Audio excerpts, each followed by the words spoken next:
지금의 복음 6번째 시간입니다. 수익인 줄 알았는데 손실이었다라는 제목으로 하나님 말씀 증거하겠습니다.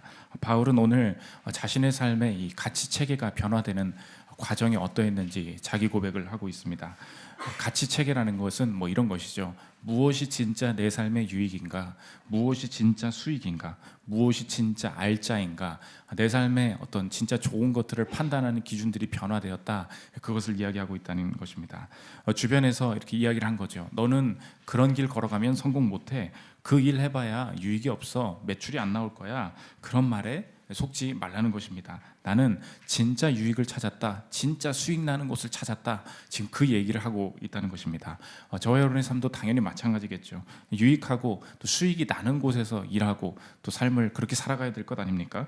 근데 주변에 이야기한다는 거예요. 그 길 말고 다른 길 가는 게 나아. 이런 여기에 수익이 있어. 그 얘기가 젊었을 때부터 평생 그 수익에 대한 싸움이 나타나게 된다는 것입니다. 하나님께서 원하시는 인생의 수익, 인생의 유익을 창출하고 어떻게 누릴 수 있는 것인가, 그 유익의 길을 살피는 시간 갖도록 하겠습니다. 세 가지로 나눠서 살피겠습니다. 첫째로 유익의 재평가, 둘째로 새로운 근거, 셋째로 보장된 유익. 세 가지로 나눠서 살피겠습니다. 첫째로 살필 것은 유익의 재평가입니다. 바울은 지금 자신이 예수님께 돌아오게 된 경험을 이야기를 하면서 기존에 자신이 살아왔던 삶을 재평가하게 되었습니다. 이렇게 이야기를 합니다. 평가 결과가 어떻게 나타났느냐? 나는 유익이라고 생각을 했는데 모든 게 손해였다. 이야기합니다. 7절 한번 보십시오. 그러나 무엇이든지 내게 유익하던 것을 내가 그리스도를 위하여 다 해로 여길 뿐더러. 유익하다, 여기 보면 asset, gain 이런 뜻입니다. 얻었다, 수익이다, 나의 자산이다, 이렇게 생각을 하면서 살았다는 것입니다. 그런데 그리스도를 위하여 다 해로 여긴다. 여기 보면 loss입니다. loss. 그리스도를 위해서 이것이 손실로 보이기 시작했다. 그걸 깨달았다. 지금 말하고 있다는 것입니다. 그러니까 하나님을 만나서 변화되는 것, 가장 큰 인생의 변화가 무엇인가? 인생에서 누리고 접촉하는 모든 것에 대한 유익을 판단하는 그 시선이 바뀐다. 재평가가 일어난다. 그런 건데 그 변화를 정리하면 오늘 제목과 같습니다. 수익인 줄 알았는데 손실이었다. 그게 예수님 만나고 하나님이 내 삶에 들어오실 때 나타나는 변화라는 거예요. 내가 하나님 만나기 전에 너무나 열심히 추구하고 이건 내 인생에 도움이 될 거야 라고 생각했던 것들이 주님과 가까워질수록 이것이 내 삶을 무너뜨리는 것 같다, 이 생각을 하게 된다는 것입니다. 근데 이상합니다. 이 본문이 우리에게 적용이 되지 않는 이유가 뭐냐면 목사님, 여러 가지 내가 예수 믿지 않고 혹은 하나님과 멀어져 살 때도 인생에 내게 도움이 되는, 유익이 되는 일들이 많이 있습니다. 예를 들어 보면 저 요새 다이어트 열심히 하거든요. 제가 요새 책 보기 시작했거든요. 이거 되게 인생에 도움이 되고 인생을 풍성하게 만들더라고요. 근데 내가 갑자기 예수님을 믿었다고 해서 운동을 끊고 책도 다 필요 없어, 이렇게 생각하는 건 좀 아니지 않습니까? 인생에 기존에 있는 유익이 다 있다는 것입니다. 그러니까 이 적용이 안 되는 거죠. 바울의 고백은 뭐냐? 오늘 왜 유익하던 것이 손실이었다 이렇게 평가하게 되느냐? 이 내가 추구하던 유익이 하나님을 대체하고 있는 유익이라는 것을 알았기 때문입니다. 이 뜻이라는 거예요. 내가 지금 이 자체가 유익이 맞는데 이 유익을 추구하면 추구할수록 유익이에요. 진짜 유익인데 이 유익이 하나님으로부터 오는 유익을 막는 방식으로 유익을 주더라는 것입니다. 그러니까 이 작은 유익이 더 큰 유익을 막는 것을 알았기 때문에 유익 맞는데 결국 손실 나고 있었군요. 이것을 깨닫게 되었다는 거예요. 하나님이 다가오실 뻔했습니다. 그런데 돈이 생겼어요. 돈이 오는 바람에 하나님과 다시 멀어졌습니다. 이 방식이라는 거예요. 하나님이 크게 일하실 뻔했는데 일이 잘 풀리는 바람에 굳이 하나님이 그 방식으로 일하려는 방식이 막혀버렸어요. 나중에 돌아보니까 이게 하나님이 이쪽으로 일하시려는 거였는데 내가 내 나름대로 이렇게 좋지 않은 바람에 오히려 지금 내가 결정한 이것이 내 삶의 장애물이 되었다, 손실이 되었다, 지금 이렇게 말하고 있다는 것입니다. 이렇게 보면 바울의 얘기가 이해가 되죠. 모든 것을 해로 여긴다. 무슨 말입니까? 그 자체는 유익이 맞다는 거예요. 그런데 내 삶의 가장 큰 유익인 하나님을 막는 방식으로, 하나님을 대체하는 방식으로 유익이 다가오기 때문에 내 삶에 손해를 보고 있다는 걸 깨달았다. 이 고백이 된다는 것입니다. 사람들마다 좋아하는 그 햄버거 브랜드가 다 다르지 않습니까? 우리 교회는 맥도날드 매니아들이 뭐 몇 명 이렇게 모여서 가끔 같이들 먹어요. 맥도날드가 한국에서 망해도 우리는 끝까지 맥도날드를 지켜야 된다. 뭐 이런 분들 한 두세 분 계십니다. 근데 뭐 제가 좋아하는 거는 이제 버거킹입니다. 버거킹의 그 창립자셨던 짐 맥나모어라는 분이 계십니다. 이분이 정말 그냥 사장으로 사업만 하려고 한 게 아니라 옛날에 그 YMCA 뭐 미국의 그 식당 이런 데 들어가서 식당 일부터 시작하면서 진짜 그 요식업을 시작한 분이에요. 이분의 일화입니다. 이분이 YMCA 식당 운영자로 들어가게 됐는데 그 전에 수십 년간 그 식당을 운영하던 영양사분이 계셨다는 거예요. 근데 보니까 엄청나게 열심히 하고 모든 매출 장부 회계 기록, 재료를 얼마에 사왔는지 이런 것까지 꼼꼼히 다 기록을 하고 있더라는 것입니다. 야, 진짜 이러니까 이 식당이 참 열심히 있게 하시는구나. 근데 이상하게 식당에서 매출이 계속 떨어지는 거예요. 자기가 쭉 보다가 이거 앞으로 그만하십시오. 이거 다 버려버리십시오. 그래가지고 자기가 책임자로 온 다음에 그 사람이 25년간 하던 일을 다 소각장에 갖다 버리라고 막 소리를 치면서 이야기를 한 거예요. 그리고 당신 이런 일 하지 말고 당신 영양사 아니냐, 고객 서비스 보고 서빙 시스템이 잘 돌아가는지 보고, 당신 할 일 없잖아요. 이거 그 재료 잘 돌아가는지 이런 거 살펴달라고, 음식 좀 이게 봐달라고 이렇게 시켰어요. 그렇게 하고 났는데 이 매출이 30년간 왔던 매출을 한 방에, 그걸 다 30년 합친 매출이 1년 안에 나더라는 것입니다. 그 영양사가 너무 상처를 받았는데 일이 벌어지는 것을 보고 내가 지금까지 한 모든 일이 나와 이 회사의 손해였군요. 이렇게 얘기하는 거예요. 그 책 제목이 그냥 버거킹이에요. 이 책을 읽으면서 버거킹을 시켜서 먹었는데 들어보십시오. 맥나모어 씨, 내 서류 더미를 모두 태웠을 때부터 당신을 증오했어요. 그것은 무려 25년간이나 내가 만든 것들이니까요. 하지만 당신이 옳다는 것을 인정하지 않을 수 없네요. 그 서류들은 훌륭한 식당 운영에는 그다지 유용하지 않았던 것 같아요. 지금 나는 내가 배운 일을 할 수 있고 훨씬 더 일을 즐기고 있어요. 우리 식당이 이전보다 나아지고 있다는 것을 눈으로 확인하니 즐겁기도 하고요. 그 다음 보십시오.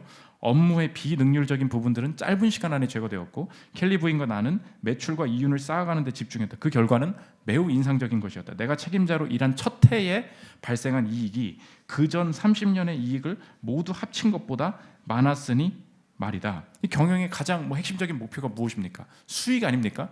전체적인 수익이잖아요. 그런데 영양사가 놀았습니까? 아니에요. 되게 열심히 했습니다. 보람이 있었습니까? 보람도 있었습니다. 유익이 있었습니까? 회사 유익도 분명히 있긴 있었습니다. 그런데 이거 1년 매출 보고 나니까 보이는 거예요. 내가 작년에 열심히 했던 이 소각장에 갖다 버린 이게 보일 거 아닙니까? 이게 다 뭐예요?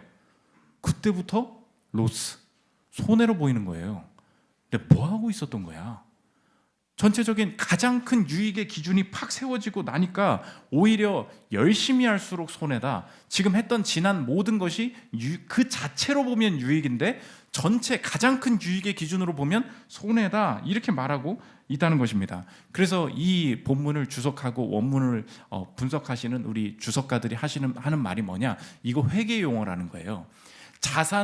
그 자본에 있었던 것이 liability, 부채로 가버렸다. 갑자기 하루 아침에 지났는데 어떻게 그 자본 계정에 있던 게 부채 계정으로 갈 수가 있냐? 자신의 인생의 충격이 그 정도로 바뀌게 된다는 것입니다. 그래서 이 인생에 갑자기 유익한 모든 게 그냥 뭐 다 싫어, 필요 없어, 책도 필요 없고 운동도 필요 없고 이렇게 보인다는 얘기가 아니에요. 이제 이해가 되시죠? 하나님께서 다가오시는 것을 막는 방식으로 우리의 삶의 유익을 추구하는 것이 있지 않니? 지금 본문을 그것을 보여주고 있다는 것입니다. 내가 계속해서 그 한 주간을 직장에서 이제 스트레스를 받아서 집에 와가지고 어떤 스트레스를 푸는 나만의 취미나 이런 방식이 있지 않습니까? 계속 그걸 하고 있는데 느껴지는 거예요. 이런 걸 계속 할수록 내 삶을 하나님 앞에서 고민하는 시간이 줄어드네. 이런 식으로 스트레스를 풀수록 하나님과의 이 친밀한 관계가 멀어지는 것 같아. 이게 계속 느껴진다는 거예요. 내가 열심히 영화 보면서 여가 생활을 했어요. 영화가 뭐 나쁜 겁니까? 근데 영화를 계속 보고 있는데 내가 볼수록 하나님이 나와 함께 하신다는 사실, 하나님이 날 지키신다는 사실이 계속 멀어지는 거예요. 그게 계속해서 크게 느껴지다가 나중에는 어떻게 결론이 짓게 되느냐? 이 영화 자체는 재미가 있다니까요. 유익이라니까요. 그런데 영화를 볼수록 손해가 되고 있는 것 같다. 근데 어떤 기준에서의 손해예요? 하나님이 막히는 방향으로, 하나님께 기도할 시간을 대체하는 방향으로 그렇게 되면 모든 게 해가 된다. 그래서 제가 대학교 때 이제 금요일 날 대학교 축제가 있었습니다. 막 저는 대학교 뭐 신입생이고 막 그러니까 막 거기 가야 되나. 근데 하필 또 그 금요일 날 금요 철야가 있었던 거예요. 기도를 하고 싶고 뭐 그 마음이 같이 있는 거죠. 근데 제가 이제 축제를 갈 준비를 하고, 근데 학교에서 그 교회를 같이 다니는 누나를 만난 거예요. 누나 오늘 축제 안 가요? 그랬더니 누나가 탁 말하는 거예요. 아니야, 난 안 가. 나 요즘 되게 기도할 때야. 그러면서 뭐라 그러냐? 영적으로 방해받고 싶지 않아.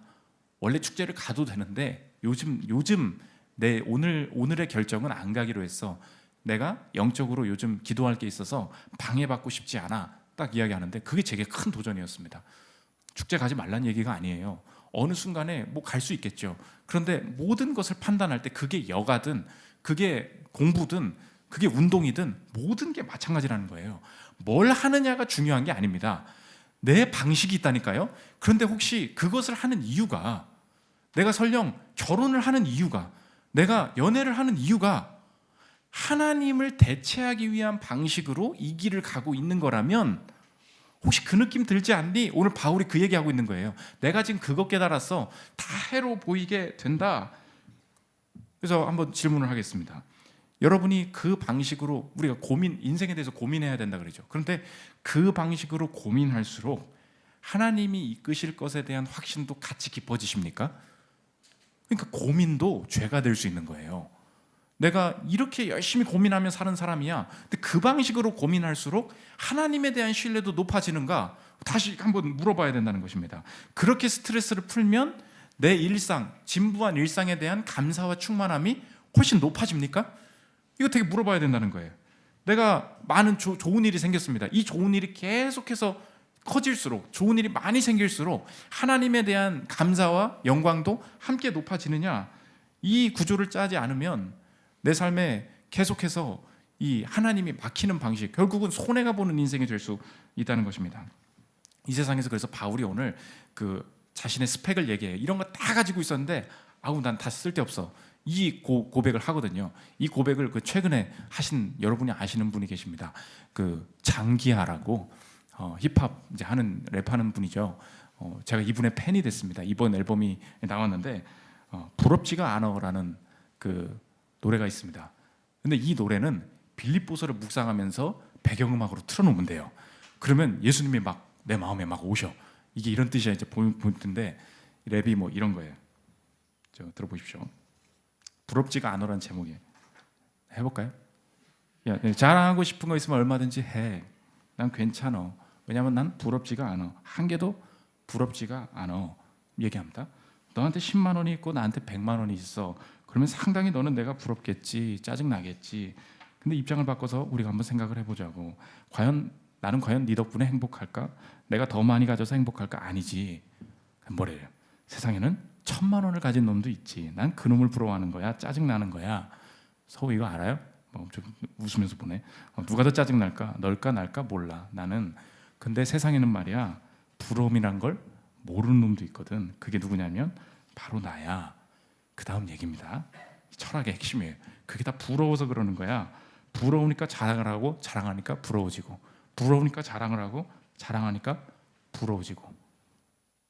이거예요. 너 니네 왜 자랑하냐? 지금 오늘 그 바울이 얘기합니다. 히브리인 중에 히브리인이고 내가 베냐민 집하고 막 얘기하거든요. 그 니네들 왜 하는지 아니? 그런 얘기예요. 부러우니까 자랑을 하고, 자랑하니까 부러워지고. 너 지금 엄청 네 인생의 수익이 어디서 날까 엄청 방황하면서, 그래서 내가 잘하고 있다라는 걸 말하고 싶어서 그 확신이 없으니까 계속해서 자랑하고 있는 거잖아. 니네 자랑하고 싶으면 얼마든지 해. 나도 히브리어 잘하고, 나 베냐민 집하고 나도 그래. 지금 그거예요. 얼마든지 해. 근데 난 부럽지가 않아. 그런데 이 랩의 이 음악의 한계가 뭐냐? 야, 이런 사람이 돼야 되겠다. 근데 장기하 스스로가 인터뷰할 때 나는 그런 사람이 아니라는 거예요. 그런 사람은 존재하지 않는다는 거예요. 인터뷰 들어보십시오. 평소 장기하 씨는 담담하고 여유로워 보여요. 긴장이나 불안감은 어울리지 않을 것 같아요. 대답입니다. 남들 하는 걱정 다 하고 살죠. 음반 만들고 이거 망하면 어떡하나 싶기도 하고, 굳이 저는 오늘 나락으로 떨어졌습니다라고 얘기를 안 할 뿐이지. 그러면서 모든 인생에 음악하는 사람들, 예술하는 사람들 다 나랑 똑같을걸? 이렇게 얘기합니다. 이어서 들어보십시오. 무대에 오르는 사람들은 봐요, 다 사랑받고 싶어서 하는 거예요. 어느 분이 이런 말을 했어요. 방송 나오는 사람은 다 애정결핍 같다고요. 순수 예술하는 분들도 마찬가지일 거예요. 그분들의 생각을 다 물어본 건 아니지만요, 창작물을 발표하는 사람들은 모두 관심을 원해요. 누가 듣건 말건 상관없다는 태도는 솔직하지 않아요. 거짓말하지 말라는 거예요. 반대로 인기만 얻으면 된다는 태도는 진짜 멋없는 것 같고, 그 다음 마지막으로 인기에 연연하지 않는 척하지 한 적 있어요? 이렇게 얘기합니다. 솔직히 얘기합니다. 없어요. 없다는 거예요. 평소 과하게 슬퍼하거나 기뻐하지 않으니까 초연해 보일 거예요. 저는 감정을 정확히 표현하고 싶은 사람일 뿐 초연한 사람은 아니에요. 남들이 하는 거 다 쓸데없어 보인다, 다 이렇게 얘기하지만 이런 사람이 있었으면 좋겠다라는 것 때문에 사람들이 이 곡을 들으면서 열광을 하는 거지, 이 세상에 그 확신을 가질 수 있는 사람은 아무도 없다는 것입니다. 그러니까 하나님이 없으면 수익이 왜곡되기 시작한다는 거예요. 하나님이 없으면 여러분의 삶의 인생의 유익이 왜곡되기 시작한다는 것입니다. 어디 가면 인기를 얻을 수 있을까? 내가 망하진 않을까? 이 불안감이 계속해서 온다는 거예요. 근데 바울이 무엇을 깨달았습니까? 하나님으로부터 오는 것만이 내게 유익이 된다, 이걸 알아보고 나니까 우리 그래서 꼭 이걸 깨닫고 집에 가서 빌립보서 3장을 펴요. 그리고 음악을 틀어. 그럼 바울이 랩을 하는 것처럼 느껴질 거라는 거예요. 보세요. 4절부터 보십시오. 그러나 나도 육체를 신뢰하만 하며 만일 누구든지 다른 이가 육체를 신뢰할 것이 있는 줄로 생각하면 나는 더욱 그러하노니 나는 8일 만에 할례를 받고 이스라엘 족속이요 베냐민 지파요 히브리인 중에 히브리인이요 율법으로는 바리새인이요 열심으로는 교회를 박해하고 율법의 의로는 흠이 없는 자라. 이게 뭐예요? 자랑하고 싶으면 얼마든지 해. 그죠? 난 괜찮아. 7절. 그러나 무엇이든지 내게 유익하던 것을 내가 그리스도를 위하여 다 해로 여길 뿐더러. 난 유익의 재평가가 일어난 사람이야. 하나님을 막는 것이 인생의 가장 큰 불행임을 깨달았어. 이거라는 것입니다. 두 번째 살펴볼 것은 새로운 근거입니다. 그러면 하나님으로부터 오는 유익을 추구하는 것이 왜 우리에게 훨씬 더 좋은 일이냐? 그 근거 두 가지를 오늘 이야기하는데, 오늘 본문은 짧지만 구원의 교리를 체계적으로 한 절씩 알려주고 있는 본문입니다. 칭의, 성화, 영화, 이 순서로 이렇게 이야기하고 있는데 두 가지 근거가 훨씬 더 우월하다는 거예요. 첫 번째로는 이 칭의인데 나의 의냐 그리스도의 의냐, 이제 이 싸움을 하고 있는 거고, 두 번째는 이 성화인데 내 노력이냐 하나님과의 관계냐, 이것을 얘기하고 있습니다. 차례로 보면 첫째로 나의 의냐 그리스도의 의냐, 그리스도의 의가 훨씬 우월하다는 거예요. 8절 9절 보십시오. 또한 모든 것을 해로 여기면 내 주 그리스도 예수를 아는 지식이 가장 고상하기 때문이라. 내가 그를 위하여 모든 것을 잃어버리고 배설물로 여김은 그리스도를 얻고, 내가 그리스도 때문에 다른 거 다 배설물, 이게 똥이에요. 똥. 배설물로 여긴다. 이유를 얘기합니다. 9절. 그 안에서 발견되려 함이니 내가 가진 의는 율법에서 난 것이 아니요 오직 그리스도를 믿음으로 말미암은 것이니 곧 믿음으로 하나님께로부터 난 의라. 내가 가진 의는 율법에서 난 것이 아니다. 여기 보면 그리스도를 믿음으로 말미암은 것이니, 이 구절을 잘 해석을 해야 되는데, 그리스도를 믿음으로 말미암은 것이니 이것은 내 믿음이다, 이렇게 해석하면 그리스도의 신실함, 믿음이란 말은 헬라어로 신실함이란 말과 똑같아요. 그러니까 그리스도를 믿는 우리의 믿음을 말하는 게 아니고, 내가 가진 의는 율법에서 난 것이 아니요 그리스도의 신실함으로 말미암은 것이니, 예수님이 내 삶에 대해서, 내 인생을 귀하게 여기시는 것에 대해서 가지고 계신 그분의 신실함 때문, 그분의 신실함으로 말미암은 것이다. 지금 그 얘기를 하고 있습니다. 그러니까 바울의 지금 고백이 뭐냐면, 내 인생에 수익을 내고 유익할 수 있다고 생각하는 근거가 바뀌었다는 거예요. 지금까지는 내가 어디 공부를 잘했고, 내가 베냐민 집하고 지금 이 얘기를 했잖아요. 난지 8일 만에 할례를 받았고, 내가 가진 의, 내가 요게 있으면은 내 인생에 수익이 많이 나겠지라는 방식으로 살아왔는데, 그것보다 우월한 근거가 생겼다는 거예요. 그게 뭐냐? 그리스도의 신실함으로 말미암았다. 뭐예요? 내가 이렇게 열심히 하는 것보다 하나님이 내 인생에 대해서 유익을 주고자 하시는, 하나님이 내 인생에 대해서 성실하게 하시는, 성실히 일하시는, 그게 훨씬 더 믿을 만하다는 거예요.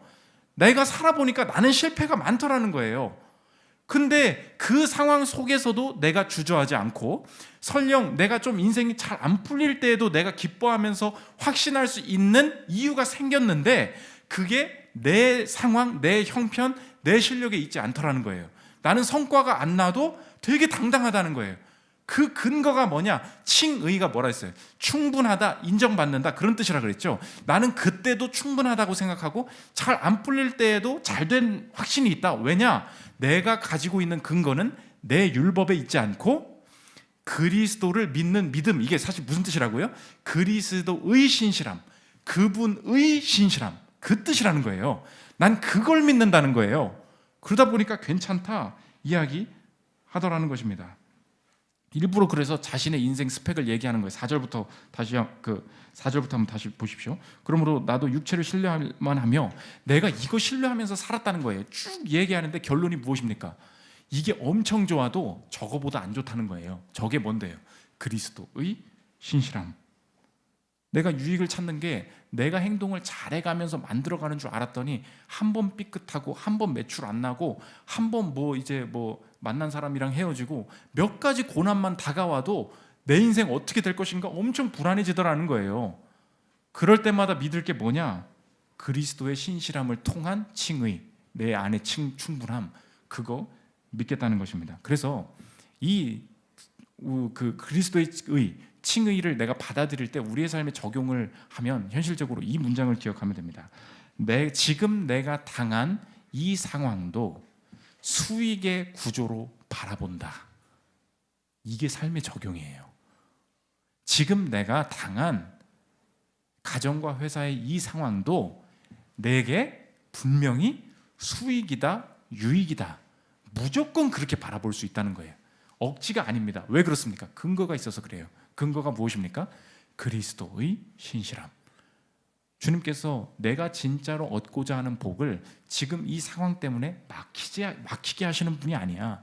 주님이 신실하시거든. 나는 늘 내 삶을 망쳐. 그래도 나는 믿어.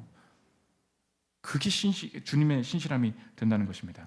지난주에 제 책에 추천사를 써주신 이 김남주 목사님을 만나 뵙고 온 적이 있습니다. 이분이 34살에 교수가 되신 분이에요.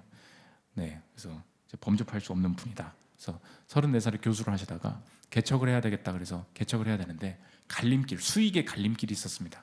교수 연봉이 있었을 거 아니에요. 근데 개척을 딱 하고 나니까 하나님께서는 이 개척으로 이끌어가기를 원하시는 것 같다. 그래서 개척을 했더니 첫 달에 자신의 연봉이 급여가 30%로 줄어들었다는 것입니다. 표면적으로 보십시오.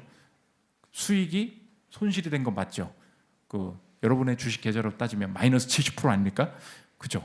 여러분 주식 계좌랑 똑같잖아요. 마이너스 70%가 됐어요. 근데 오늘 뭐라 그랬어요?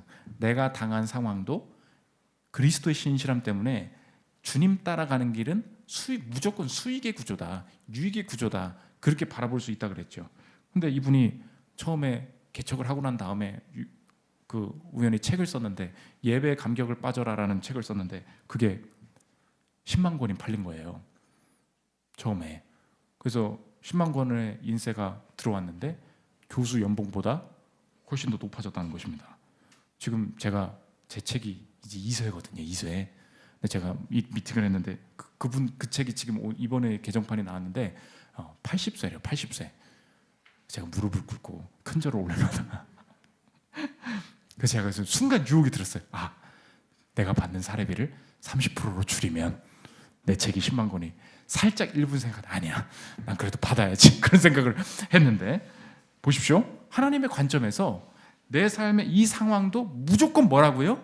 수익의 구조로 본다고요. 유익의 구조로 본다고요. 아니, 이 하나님께 순종했는데 왜 급여가 30%로 깎입니까? 그게 절대 아닙니다. 그를 위하여 모든 것을 잃어버린다. 하나님만 붙어 계시면 그리스도의 의, 그리스도의 신실함 때문에 뭐든지 내 삶의 유익이 될 것이다. 그래서 이건 돈이 아니라 정치에도 적용이 됩니다. 여러분 삶에 지금 주변에 만나보면 막 그러죠. 내 상대 진영이라든지 나랑 의견이 다른 가족이나 어떤 회사나 이런 사람에 대해서 심하게 이야기를 하고 막 설득하려고 막 그 뭐 논리를 들이대고 막 이렇게 하지 않습니까?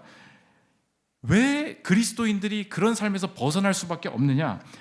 마찬가지, 그리스도의 이라 그랬죠. 내가 더 나은 사상이나 더 나은 인물의 그 인물의 됨됨이를 더 잘 안다고 해서 내 인생에 잘 풀리지 않는다는 것을 알아버린 거예요. 여러분 주변 사람들 무시하죠. 너 그것도 몰라? 이 사람이 얼마나 훌륭한 사람인지 몰라? 그 사람이 어떤 범죄를 저질렀는지 몰라? 그러면서도 그 사람을 지지하냐? 나는 너를 지지할 수 없어. 우리 그런 얘기 많이 하죠.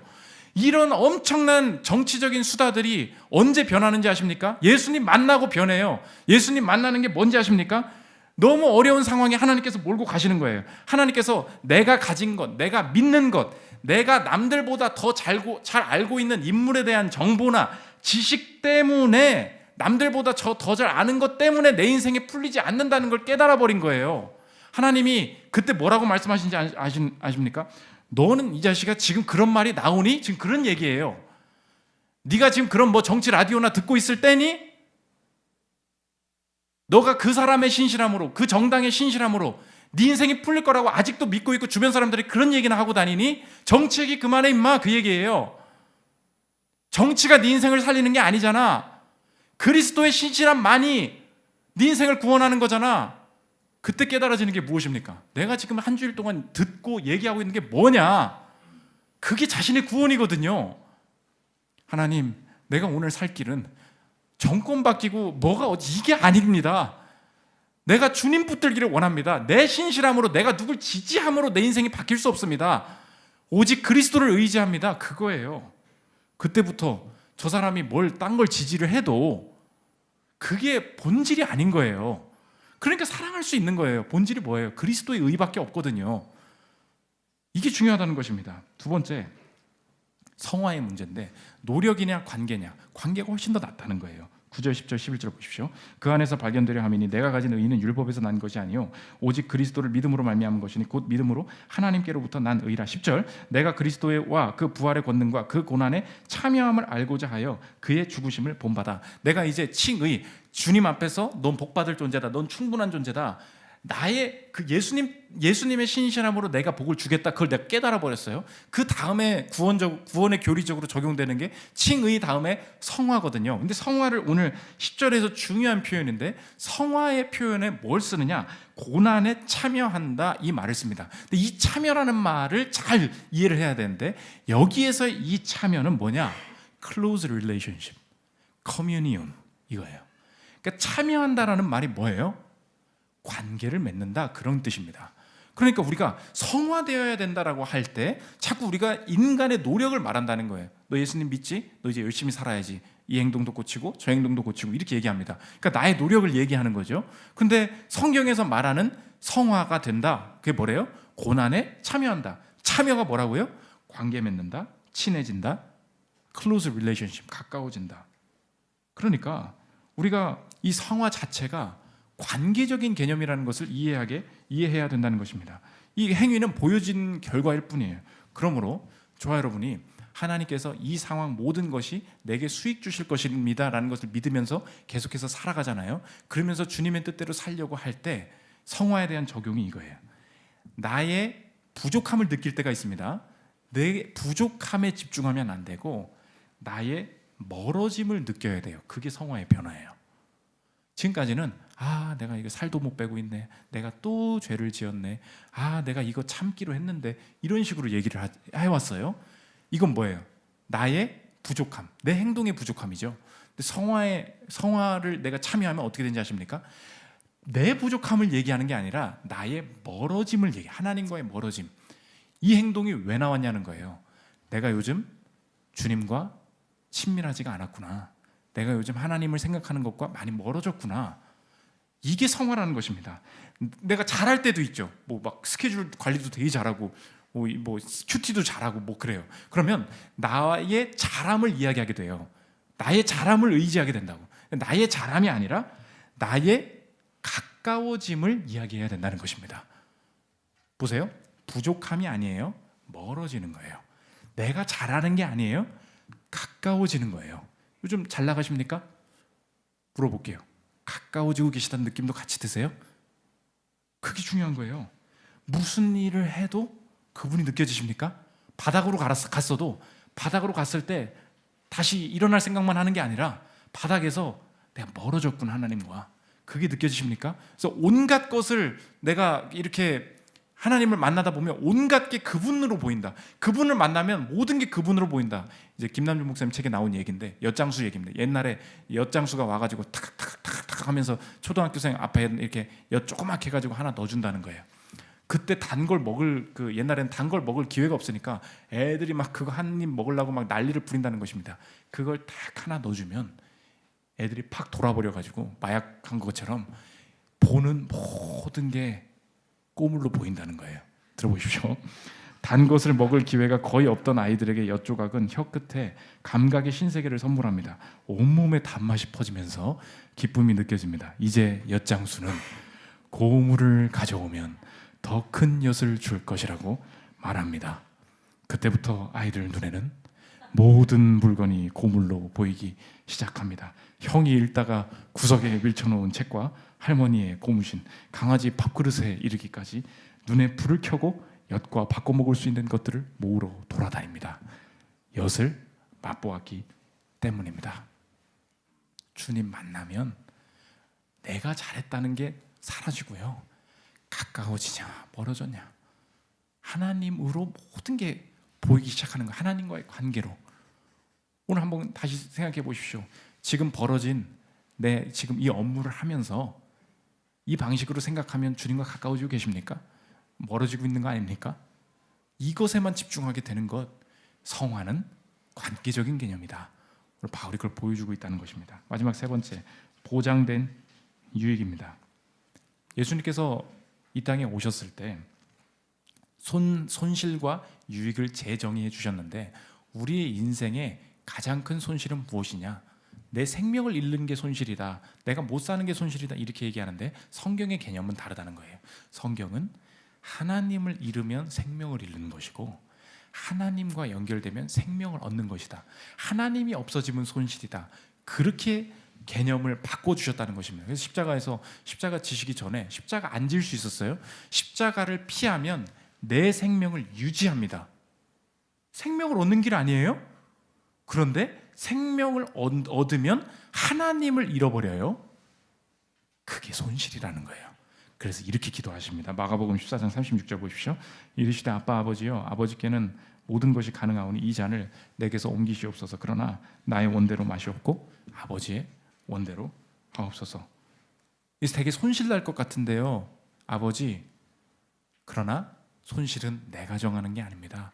하나님 없어지면, 하나님 뜻대로 가지 않으면 제 생명은 없어집니다. 그래서 예수님께서 이 십자가의 가심으로 우리에게 하신 일이 무엇입니까? 우리의 인생의 부조리를 보여주고 있는 거예요. 우리가 인생의 유익을 추구하면서 살죠. 그런데 인생에 엄청난 유익을 내가 쌓았어도 인생의 마지막이 가장 큰 손실이 다가옵니다. 모든 이 자리에 앉은 저와 여러분은 모두 손실보게 돼 있는 인생이에요. 인생의 가장 큰 손실이 무엇입니까? 죽음이에요. 인생의 가장 큰 손실은 죽음이라고. 우린 손실보게 되어 있는 인생이라고요. 그러니까 유익을 추구하는데, 뭐라 그랬어요? 유익을 추구하는데 하나님이 없으면 그게 곧 손실이라고요. 그게 지금 우리 인생의 본질 아닙니까? 그 방향을 향해 우리가 가고 있다는 것입니다. 근데 예수님께서 우리를 대신해서 하신 일이 무엇입니까?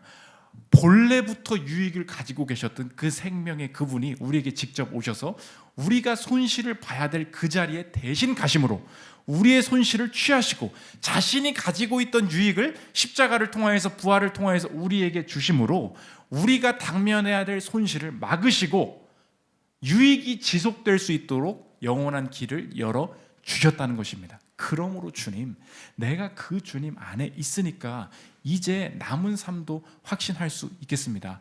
주변에서 뭐라고 여기 이 길로 가야 유익이 있고 돈 더 번다고 그런저런 소리가 있는데 내 인생은 하나님이 없어지는 게 손실입니다. 내가 이거 정말 믿기를 원합니다. 이 방향대로 살아갈 때 죽음도 유익으로 바꾸어 주신 그분이 내게 펼쳐진 이 상황, 주님이 주셨다면 온전히 수익과 유익으로 바라볼 테니 주님께서 이끌어 주옵소서. 이 자리에서 주님 뜻대로 감당할 때 분명히 내겐 생명이 펼쳐질 것임을 믿을 수 있겠습니다. 이 확신인데 왜 안 달려가겠습니까? 오늘 찬양했죠. 12절 읽고 마치겠습니다. 내가 이미 얻었다 함도 아니요 온전히 이루었다 함도 아니라 오직 내가 그리스도 예수께 잡힌받은 그것을 잡으려고 달려가노라. 이젠 전진이야. 이젠 질주야. 이 담대한 고백이 가능하다는 것입니다. 저 여러분도 이 삶 온전히 누리고 그리스도께서 주시는 유익을 충만히 누리는 저 여러분들 되시기를 기도합니다. 우리 하늘에 나는 새도 찬양하고 기도하는 시간 들어가겠습니다.